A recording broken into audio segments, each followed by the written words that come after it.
অবশেষে বৈষম্য বিরোধী ছাত্রদের অসহযোগ আন্দোলনের তোপে পদত্যাগ করে দেশ ছাড়তে বাধ্য হলেন শেখ হাসিনা ও তার বোন শেখ রেহানা।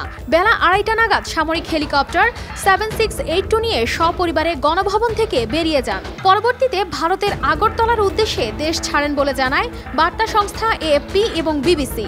সূত্র জানায়, দেশ ছাড়ার আগে হাসিনা একটি ভাষণ রেকর্ড করে যেতে চেয়েছিলেন, কিন্তু সেই সুযোগ তিনি পাননি। এছাড়া সোমবার বিকেল 4টা নাগাদ সেনাপ্রধান জেনারেল ওয়াকারুজ্জামান প্রধানমন্ত্রীর পদত্যাগের বিষয়টি সংবাদ মাধ্যমে দ্য ব্রিফিংয়ে নিশ্চিত করেন। আমরা একটা সুন্দর আলোচনা করেছি।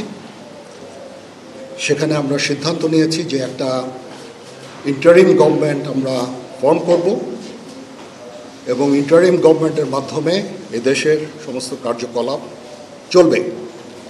আমরা এখন মহামান্য রাষ্ট্রপতির কাছে যাব যে এই ইন্টারিম গভর্নমেন্ট ফর্মের ব্যাপারে ওনার সাথে আলোচনা করে আমরা একটা ইন্টারিম গভর্নমেন্ট ফর্ম করে দেশ পরিচালনা করব। এদিকে নিরাপত্তা বাহিনীর ব্যারিকেড ভেঙে বেলা 3টার দিকে গণভবনে ঢুকে পড়েন আন্দোলনকারীরা।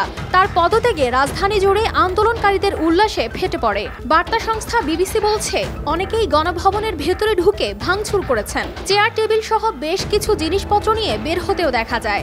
আবার অনেকের হাতে গণভবনের পুকুরের মাছ দেখা গেছে। কেউ আবার পুকুরে নেমে সাঁতার কাটতেও দেখা গেছে।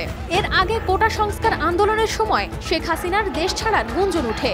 এতে তীব্র প্রতিবাদ জানিয়ে তিনি বলেছিলেন, তিনি শেখ মুজিবের কন্যা, দেশ ছাড়ার পাত্রী নন। কানিজ ফাতেমা শিমু, RTV।